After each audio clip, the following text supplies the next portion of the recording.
goes, it goes, it goes, it goes, it goes, it goes, it goes,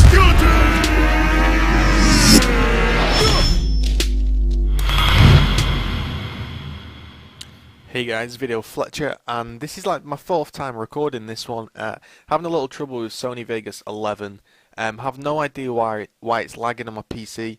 I have a really good PC, so it shouldn't lag at all. So I'm resorting back to Sony Vegas 10 to record this. So we'll get that one out of the way. So if I sound like I'm not bored with the commentary, but I've done this commentary like 4 times and it's crashed. So I should be well rehearsed for this one, so, you know, at least I know what I'm going to talk about. Even though I always do know what I'm going to talk about because I don't really do these off the cuff anymore. I actually like to watch the gameplay, then I can give you better tips. So, for those that are new, Play Smarter is basically a series that I've been running for 38 episodes, and it just gives you tips and tricks. I did them through Gears 1, struggled I think a couple through Gears 2. I got submissions from users. I've got a couple of user submissions coming up for the next couple of episodes, and this one is another cracking execution game. The last one was an 18 kill one. I think this one's a 17 kill one. And I'm just going to give you some tips on how to play Academy, and you can learn from my mistakes and watch my failures. Like I could have had a lot more kills in this, but I failed, so learn from that. So I'm going to play the map now, and I'm picking Thrashball Drone, who's just been unlocked. You'll notice my Sword Off Expert title there, Master Troll at work, and I've been running into a lot of Sword Offs lately. I'm playing with 2 people that are new to Gears, and 2 subscribers that are from America, so they were doing some nice call-outs. Honey Badger was the one that was doing all the call-outs, so shout out to him, and he was from the US. They were both from the US, so, you know, if you do beat me when I'm online, I don't really care, because I'm usually playing with subscribers and just having a laugh, and sometimes I pick up a good gameplay like this. So we'll jump into it. Basically, when you're looking, you want to know where you're spawning. I'm not sure if Locust spawn library all the time, haven't worked that one out yet. But if you are Locust, maybe they'll spawn library side again, not too sure on that one. But if you are on library, like inside the library, you run right for Torque Bow, that's what I do. We've I don't know, this is the way we run it in Gears of War. I disregard the digger. It is a good weapon, it's a good weapon to pick up, but would I go and fight for it and lose a life over it? No, I'd rather have the Torque Bow. Again, smoke out that entrance and one covers the nades. Honey Badger goes and gets the nades instantly. He will run straight across for that. Now, what I should have done there, is, which I quickly picked up on, is that if you pick up the Torque Bow fast enough, I think it may just be about fast enough to get the Torque Bow. You get a free shot on the guy that's picking up digger, so if you get snipe, you can snipe the boomer. So if you want to run a snipe strat, that's pretty useful. So again, don't get your teammates to smoke out Frags too much, because you want to get that free shot down at digger. You noticed I could have had 2 kills if I was more accurate already. I mean, I'm not the best with Torque Bow. I never used the gun, and as you notice, I said, do you want it? And he asked me to trade for it, and well, I got the stick, so I'm like, you know what, I'm keeping this. So I've got one nade tagged up, because the only way you can break this setup is coming in like this with a digger. So again, I think we've got 2 people using sword offs because they're new to the game, so it did hinder us a little bit, and again the 2 people pushing and kill me. So we've got beats by Dr. Bob and JC. JC comes in with a sword off, he gets one, runs away, and obviously runs into trouble, and he dies. That wasn't a clean round, but we got Torque Bow. I could have easily taken out 2 people from digger if it would have been more accurate, and if would have been more active with lancers watching each side. You can see how simple it would have been to stop that digger pushing in and breaking our setup. What I do now is I run left around this block and push straight up these stairs, take out my smoke, I hold it out, and then I roll to get it out. Again, throw it down the steps and push in and get the boom shot. Smoke should come in that side on the right to block off the lancers. And look at that, double with a Superman off the boomer. I thought that was pretty nice. My phone is ringing. I'm going to be a very ignorant bastard and ignore it, because I'm doing this. So the simple thing is that I throw the smoke over the stairs, so if they begin to push, they're stunned and I'm not stunned. And I instantly, no matter what, I'll go and pick up that boom shot, because I'm relying on my team's smokes. The smoke should basically be sort of once the team have started to fire and I'm almost about to go down, then the smoke should explode to stop them. That's the way I use my smokes. I don't smoke and then, you know, then go and charge. I've already charged, took about half damage, and I'm waiting for that explosion to kick in. That way they think they're going to get you down and they push up a little bit more, and then the smokes kick off and you know, you can get a kill. He's trying to get him down there. Can't actually remember if playing Warzone, obviously not by the looks of it, so I'm going to let him self-revive and push this guy again. I'm just not been accurate, so could have mopped that one up there and saved Bob a death. Again, I see the sniper, just trying to, you know, warn him off a little bit, just with a pistol shot, and Apocalyptic flanks as he was busy looking at me. And we go and get the 1-0. Again, I like that boom shot kill. May use that in a little montage or something. Pretty enjoyable. But you can see the smokes came in, blocked off both sides. And again, we're going to go right outside the library and head to Torque Bow. Again, the nades are really key on this map, because if you don't get nades with Torque Bow, it's really simple to break the setup, because everyone jumps back from the nades. So Bob gets the ink, and Honey Badger gets the nades. Again, here you go. They're a little bit slow getting to Digger, so it allows me for that free shot. So here we go. And I missed it, but I think the splash damage killed him. Bit lucky there. Again, could have predicted it better and had a double, but you can see the angles you can get really simply to Digger. Again, it's a very patient round this. I think it's quite a fairly long gameplay, but this time we're a little bit more set up. We seem to be more focused on the right hand side, so you know, we're spreading our so-called forces out. One's going left. And again, the nade's tagged there. I haven't advised him to tag it there, because if he throws a smoke in there, it will blow up the nade. You know, but it's whatever Honey Badger wants to do, and it did. It kind of acted as a deterrent to stop them pushing. So we're just waiting for me to open up a gap with the Torque Bow. If these are running about, again, we're getting the spots on, and hopefully I should be able to stick someone again. As I said, we were on the right hand side, focused on the right, and they pushed in the left. So these guys are taking their advantages. They saw a gap and they exploited it. Get this guy down, and you notice throughout this gameplay I was having trouble all weekend when I was playing this. My headshots weren't making the headshot noise, and when I headshot people they were falling over. It was making the shotgun noise, and I've only just managed to get that fixed. I don't know what went wrong with it.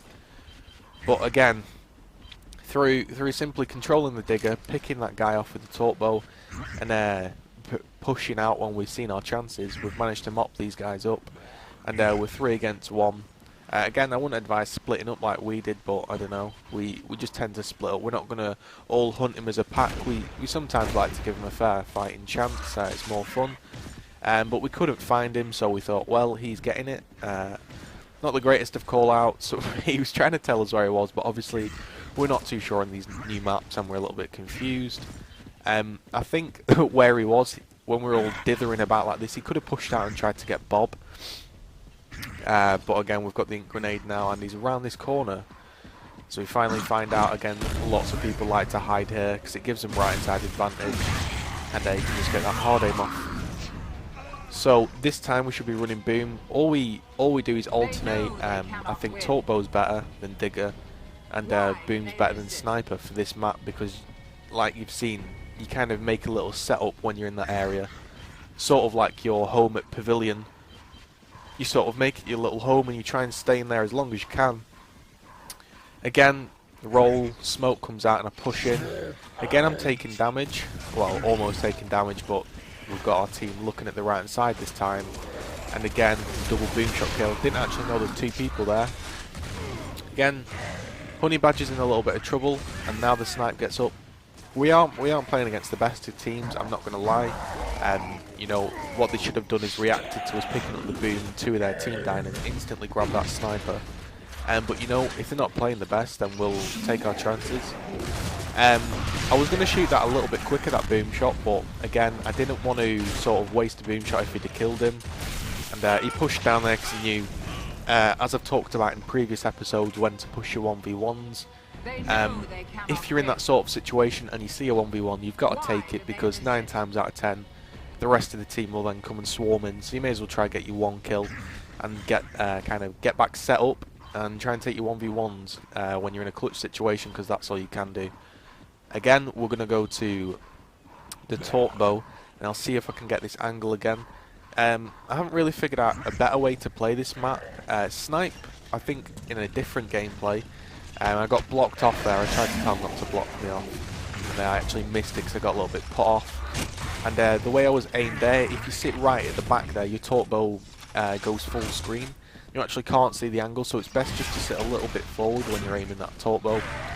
Smokes are coming in now. They're trying to break this setup earlier on. If you roll, the ink doesn't stun you. I've only just found out about that. That's a lifesaver. That ink stun was the bane of me. And I smoke him out here, jump into the ink, so you can see that ink is actually useful. And we're getting pushed from all angles.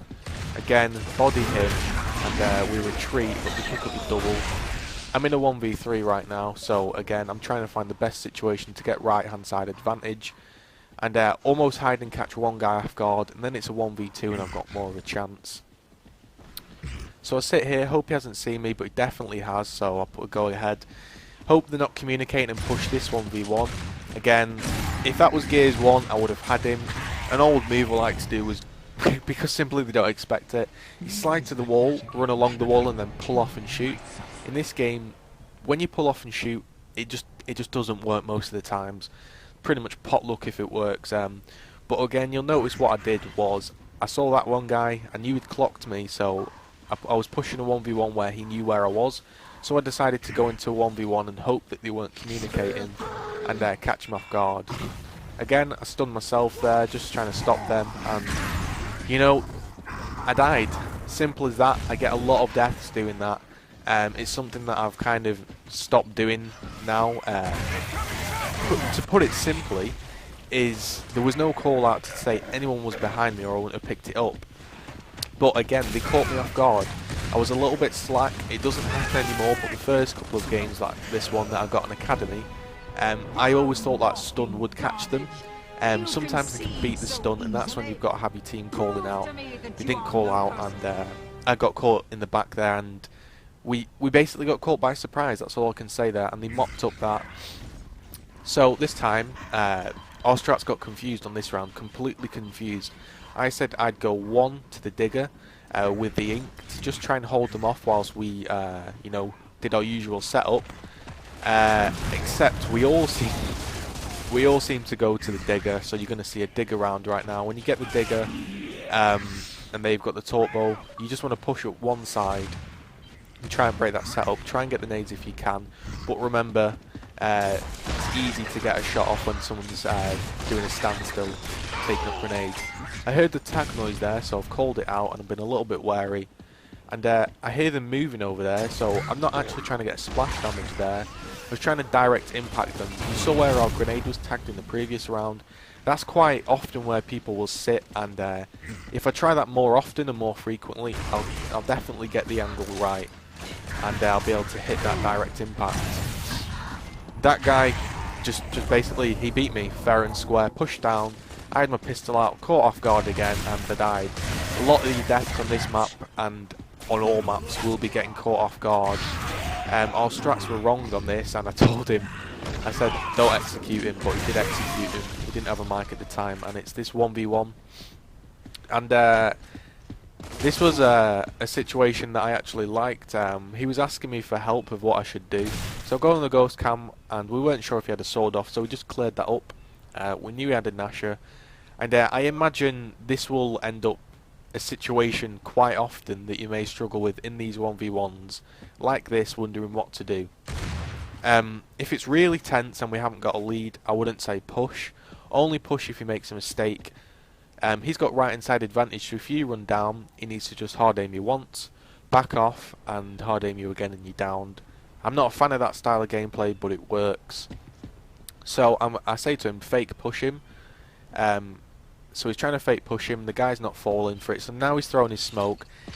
He was a little bit slow there, and again it doesn't make the headshot noise. Once you've thrown your smoke, there's that split second where, you know, he's throwing the smoke and he's waiting for the animation of his shotgun to come back out. The instant you hear that throw of the smoke, you want to charge in there and just straight up body him. There's nothing he can do about it because he won't have a gun out, he'll be waiting for his shotgun to come back out. But obviously, with him not knowing that strat, I said push him now, It then took him a kind of a split second to think, yeah, I'll go and push him. And by that time, the smoke had got him. And, well, he almost died. He was a little bit lucky. That time the smoke was more accurate, and you notice I brought a guy with me. I said, you know, just watch my back this time whilst I get the boomer. I don't want to get shot in the back that time. And he just threw his extra smoke and called out if anyone was with me. So that was a lot cleaner, that boom shot round. So I'm trying to just kind of dip this onto his head. It's pretty... A lot of the time when you're edging out like that, you can get a shot off. The sniper quite a lot of the time won't hit you. Because, I don't know, right inside advantage on this game, it's just really crazy. It's massively powerful. In Gears 2 it was really powerful, in this game it's really powerful. In Gears 1, if someone had right inside advantage, they had the upper hand, but it didn't mean a guaranteed kill like it does in this game, you know. You could throw in a random fast strafe, or... I don't know, the shotgun, let's say the shotgun downed you from a lot greater distance in Gears 2 and Gears 3, so right inside advantage is more important. And again there, I heard he was downed and I had the nade, so went for that direct impact and got it. I should have thrown the second one closer to the guy that was down. That would have put him off actually charging in there. I went for the second direct impact and it didn't work, but he was so red from the flames. I pushed in and we mopped that up. So that was 17-4 on Execution Academy. Hopefully it gave you some sort of insight there, or it was just interesting gameplay. That was episode 38. Thanks for 70 likes, I think it was on the last one. If we could get like 1,000 views and 100 likes, that would be awesome. So tune in for episode 39, which we've got a user submission from the Rage Master Controls Stotty, and then I've got one from Cookie Monster, and another one. I can't remember his name, I'm sorry if I forget you, but yeah, that was episode 38. This will take a long time to upload, so I hope you appreciate this, and just drop a comment and a thumbs up. Thanks.